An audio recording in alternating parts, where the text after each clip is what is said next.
Ika-28 Kabanata. Kaya ipinatawag ni Isaac si Jacob. Pagdating niya, binasbasan niya ito at inutusan, "Huwag kang mag-aasawa ng taga-Kanaan. Maghanda ka at pumunta sa Padan-aram, doon sa lolo mong si Betuel na ama ng iyong ina. Doon ka pumili ng iyong mapapangasawa sa isa sa mga dalagang anak ni Laban na kapatid ng iyong ina. Naway pagpalain ka ng makapangyarihang Diyos, at bigyan ka ng maraming anak para maging ama ka ng maraming grupo ng tao. Naway ibigay din sa iyo at sa mga lahi mo ang pagpapalang ibinigay niya kay Abraham, para maging iyo ang lupaing ito na iyong tinitirhan ngayon bilang isang dayuhan. Ang lupaing ito ay ibinigay nga ng Diyos kay Abraham." Agad na pinapunta ni Isaac si Jacob sa Padan-aram, sa lugar ni Laban na anak ni Betuel na Arameo. Si Laban ay kapatid ni Rebeka, na ina ni na Jacob at Esau. Muling nag-asawa si Esau. Nalaman ni Esau na binasbasan ni Isaac si Jacob at pinapunta sa Padan-aram para roon maghanap ng mapapangasawa. Nalaman din niya na binasbasan ni Isaac si Jacob. Inutusan niya ito na huwag mag-asawa ng taga-Kanaan. At nalaman din niyang sumunod si Jacob sa magulang nila at pumunta sa Padan-aram.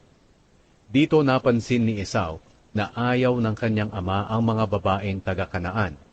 Kaya pumunta siya sa tiyuhin niyang si Ishmael, na anak ni Abraham kay Hagar, at napangasawa si Mahalat na kapatid ni Nebayot at anak ni Ishmael, bukod pa sa dalawang naging asawa niya. Nanaginip si Jacob sa Bethel. Umalis si Jacob sa Beersheba at lumakad papuntang Haran.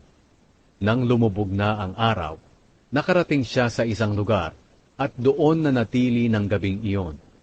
Kumuha siya ng isang bato at ginawa niyang unan sa pagtulog niya.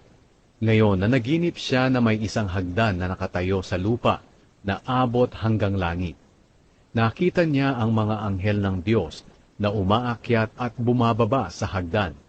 Nakita rin niya ang Panginoon na nakatayo sa itaas ng hagdan at sinabi sa kanya, "Ako ang Panginoon, ang Diyos ni Abraham at ni Isaac. Ibibigay ko sa iyo at sa mga lahi mo ang lupaing ito na iyong hinihigaan. Ang mga lahi mo ay magiging kasindami ng alikabok sa lupa. Mangangalat sila sa iba't ibang bahagi ng lupa. Sa pamamagitan mo at ng mga lahi mo, pagpapalain ko ang lahat ng tao sa mundo. Alalahanin mo palagi na kasama mo ako, at iingatan kita kahit saan ka pumunta. Pababalikin kita sa lupaing ito, at hindi kita pababayaan, hanggang sa matupad ko ang aking ipinangako sa iyo." Biglang nagising si Jacob, at sinabi niya sa kanyang sarili, "Hindi ko alam na nandito pala ang Panginoon sa lugar na ito." Kinabahan siya at sinabi, "Nakakamangha ang lugar na ito, tirahan ito ng Diyos, at dito mismo ang pintuan papuntang langit." Maagang bumangon si Jacob. Kinuha niya ang batong inunan niya noong gabi at itinayo bilang isang alaala.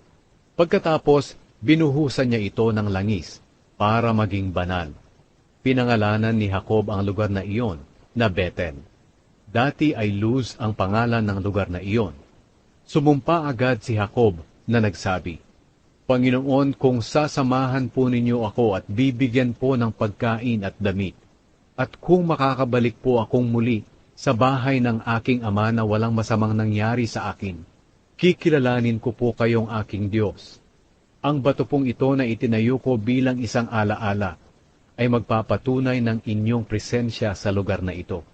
At ibibigay ko po sa inyo ang 10% bahagi ng lahat ng ibibigay nyo sa akin."